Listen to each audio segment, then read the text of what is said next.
In my book, Firm Commitment, I describe how the corporation is failing us, why it's happening, and why in particular it's happening now, and what we should do to fix the problem.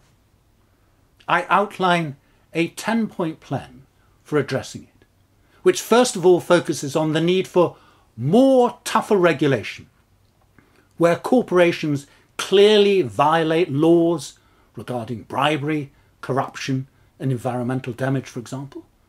Well, there is a need for regulation to deal with such systemic problems as the financial crisis and environmental disasters.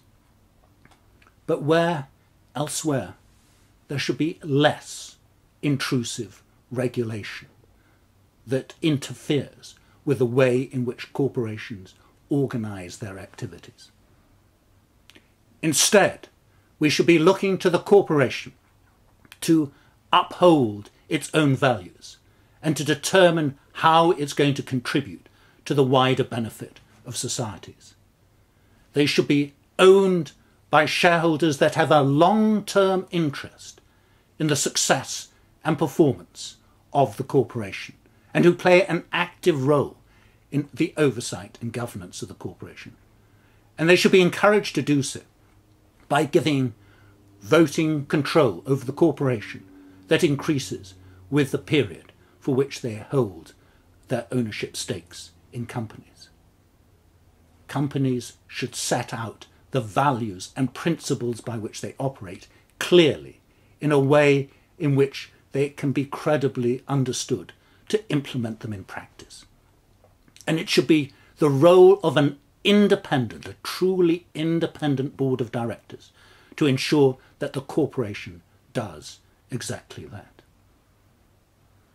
We should be altering the education of businesses, the curricula of business education in universities and business schools to reflect this view about the role of corporations in our societies.